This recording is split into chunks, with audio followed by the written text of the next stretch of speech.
The Field of Stars. On the Path of Life. Dante Garcia. Cover illustrator, Marina Dyadkova. The Field of Stars. English version. 2nd edition, October 2017. Original title, El Campo de las Estrellas. www.campodelasustrellas.com. Copyright 2017 Dante Garcia. All rights reserved. To the Creator and to my parents, my creators. And to every being that crosses my path. Thank you. Prologue. The Field of Stars is my way of expressing gratitude for life. With this novel, I intend to serve as inspiration to complete the pilgrimage to Santiago de Compostela, and also to invite you to a quiet reflection while reading an inspirational story full of magic. This is a story based on real and symbolic experiences along the path of love that we all travel on. It does not claim to be a touristic, historical, or adventure guidebook, even though it does mention some interesting and relevant facts along the way. I would also like to express my gratitude for two things: firstly, for the opportunity to make this pilgrimage and to capture my experiences in this novel, and secondly, to be able to create a bridge with you when reading this novel. I wrote this novel while I was completing the Way of St. James so that both the general idea and the spiritual essence of the book were defined during my pilgrimage. However, some difficulties arose as I somehow tried to find a balance between writing a brief Japanese haiku and a lengthy story, trying to convey inspiration and positive energy independently of the quantity and quality of my words. I confess that it has never been easy for me to write, even though in this case it wasn't extremely difficult to plaster my ideas. This novel would not have seen light without many hours of dedication and unconditional surrender. I hope that this little story serves as a personal reflection and that you enjoy your reading as much as I enjoyed the writing. Dante Garcia. The origin. My goal was to travel to India. In my mind it was a paradise, a country of dreams, one unlike any I had explored up until that moment. Rather, it was an illusion. I had looked up countless photos and watched many videos about India, and I had also heard infinite stories about that magical country that I had never been to. Moreover, it was a global center for spirituality. I actively practiced meditation, and I had read a few books about the topic that I found to be truly incredible. They transported me to a surreal and imaginary world, where time and space were infinite. They took me to unexplored divine destinations. For me, a trip to India was the vital passage that I needed in order to begin my inner journey. It wasn't about being brave, or not being brave, it wasn't about jumping fully in, nor was it about giving up on the idea of the trip. Rather, what was actually happening was that I doubted the benefits that I would gain from embarking on such an adventure. With the project I was working on at that time, my main objective was to get to know myself. What I really wanted to achieve was to reach that utopian goal of plentiful abundance, even if through the eyes of others, nothing substantial had appeared to change. I wanted to take my seemingly inescapable and inevitable routine responsibilities and transform them into something new, even though I knew that I would have to face many people who would try to differentiate right from wrong for me. I confess that this resulted in more turmoil than clarity for me, since their ideas differed substantially from mine, and above all, because I held respect for their opinions, especially those from my inner circle. I had a good job, a perfect partner, friendships of gold, everything had a perfect spot in the web of my life. And suddenly, this perfectly embedded network was under threat by a novel and revolutionary spark. It seemed that even the universe was against me, because my passport that was supposed to be ready in under a week was already 3 months late due to administrative problems. It was a spontaneous leap based off of a hunch that some would call enthusiasm and others would call a midlife crisis. It doesn't matter what we call it, it was a feeling that ran through my body, and magically, for some strange reason I had the capacity to notice it, which is something that had never happened to me before.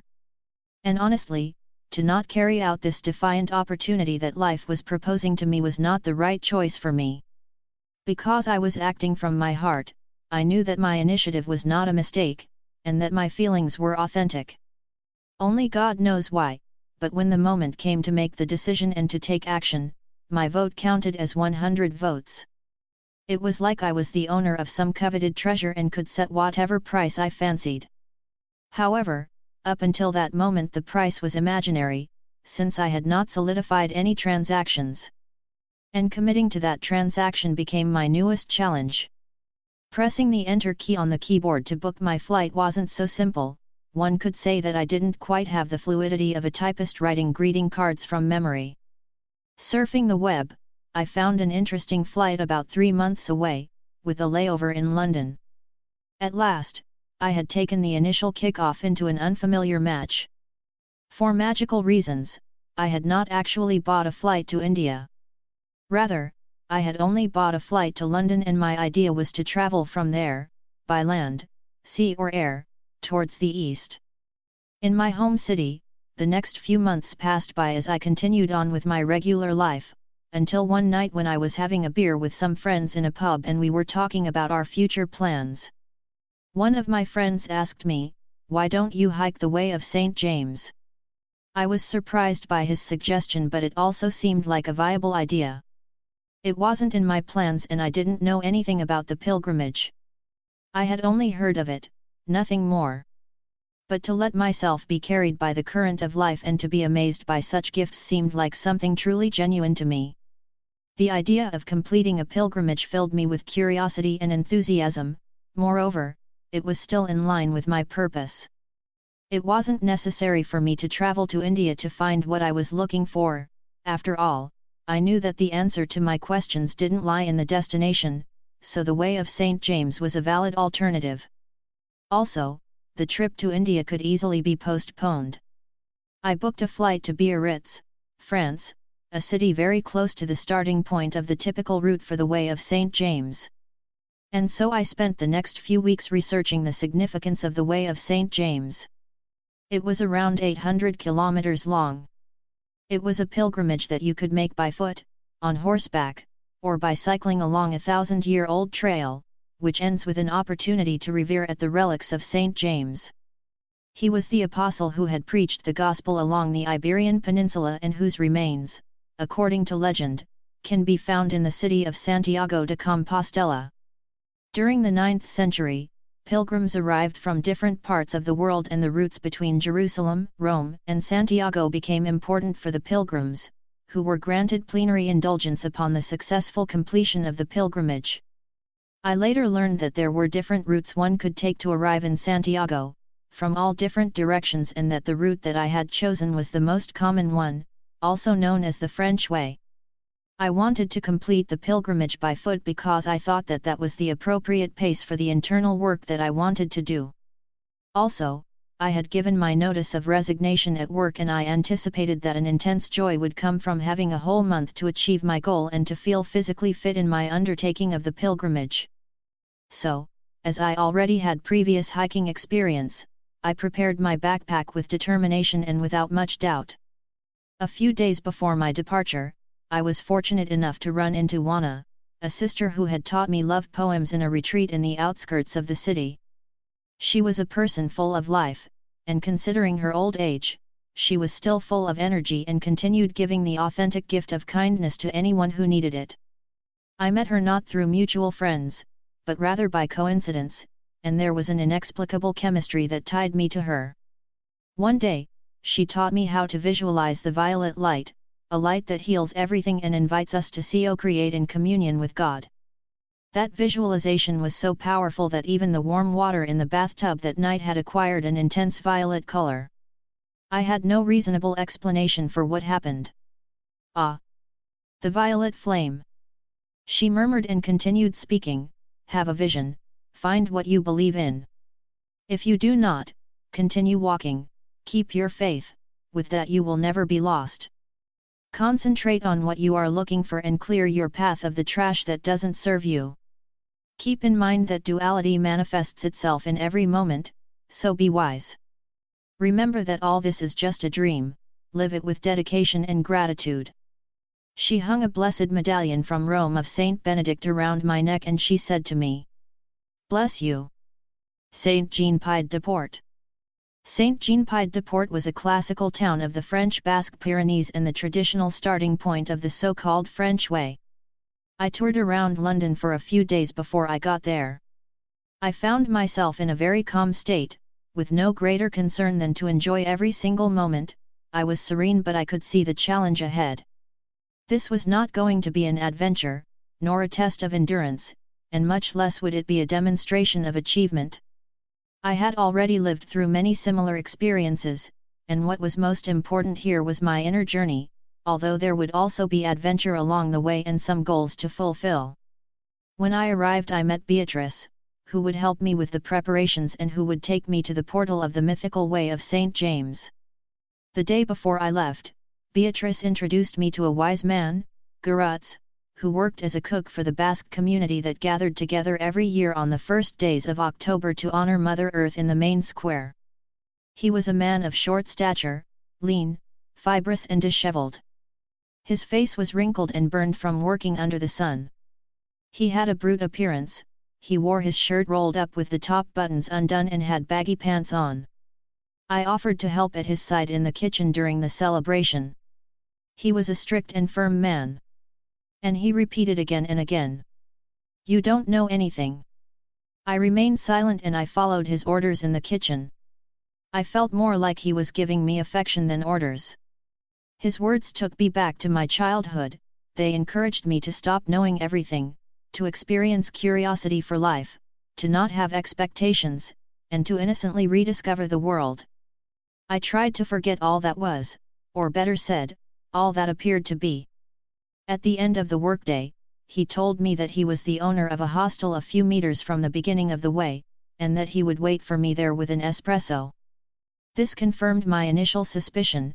He was a kind man despite his insensitive and hermit-like appearance. The same afternoon Beatrice drove me to visit a witch from Brazil, with whom we would sit down to meditate. We moved away from the hustle and bustle of the central square until we found a bench in a park where we could enjoy the silence and peace that we were looking for. She was dressed very ordinarily. She was not wearing a talisman, nor a special cloak. She noticed that I had worn a wedding ring until recently, and she said that the circular shape symbolized eternity and an alliance with the universe. That was a particularly painful subject for me because my partner and I had agreed in words though not in spirit to end our relationship.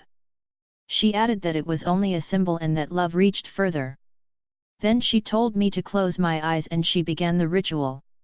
She put her hands on the crown of my head and although she spoke in words that were incomprehensible to me, I let it take me away, because it inspired confidence in me. Later she commented that she saw a light and that I would get to Santiago de Compostela without any problems. Lastly, she kissed my forehead and she blessed me. She told me that from that moment on I could also perform the ritual for other people. That night I slept peacefully. I couldn't remember what I had dreamt about, but I did remember that my dreams gave me an incredible sense of well-being. The next day I enjoyed a frugal breakfast of coffee, toast, butter, and homemade jam, while I rested my eyes on the lush landscape through the window and enjoyed the beautiful sunrise. Then I went with Beatrice to the pilgrim's office. A lady who seemed very busy gave me the pilgrim's passport so I could get a stamp at the hostels along the way. Her assistant, Jean-Pierre, a smiley and good-looking young man, gave me a clamshell, which was the traditional way of making sure that the pilgrim would make it to the Galician coast. He told me about how he used to play the piano in the church of Bayonne and how his music served to accompany the deceased as they embarked on another path, the path of eternity. I was ready to begin. I wanted to do something nice for Beatrice, so I gave her a cake. It was her birthday and we both received the gift of presents. After crossing the bridge on the main road, Beatrice put a symbolic stone in my backpack. She wrote a little prayer on a piece of paper and handed it to me to take with me to the tomb of St. James. And that was how we said our goodbyes on the Port d'Espagny bridge. True wealth. Like every exciting beginning of a new cycle in life, the ascent through the Pyrenees was mostly an uphill battle. I was curious to discover new places and to figure out why so many people wanted to make this pilgrimage. When I reached the first summit along the way, I found Gurutz's hostel, but he was very busy attending his guests. He was busy pouring plenty of coffee for them, as it was breakfast time. However,